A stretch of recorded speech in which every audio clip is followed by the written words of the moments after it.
अयोध्येतील राम मंदिरात आज सोमवार 22 जानेवारीला अभिजित मूर्तावर प्रभू रामलल्लाच्या मूर्तीची प्राणप्रतिष्ठापना करण्यात येणार आहे।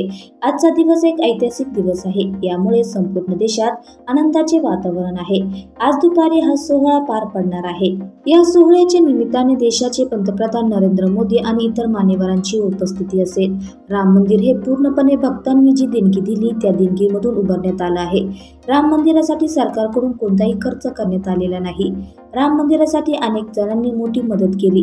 तर आज आपण राम मंदिरासाठी सर्वाधिक देणगी देणाऱ्या भक्तांबाबत जाणून घेणार आहोत।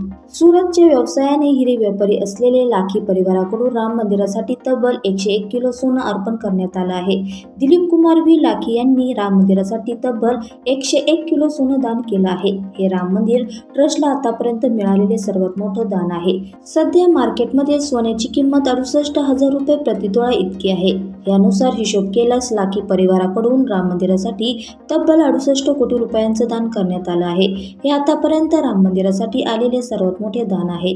या यादीमध्ये दुसरा क्रमांक लागतो तो कथावाचक आणि आध्यात्मिक गुरु मोरारी बापू यांचा। मोरारी बापू यांनी राम मंदिरासाठी तब्बल 11 कोटी 3 लाख रुपयाची देणगी दिली आहे। तर तिसऱ्या क्रमांकावर गुजरातचे हिरे व्यापारी गोविंदभाई ढोलकिया हे आहेत। यांनी राम मंदिरासाठी तब्बल 11 कोटी रुपयांची देणगी दिली आहे।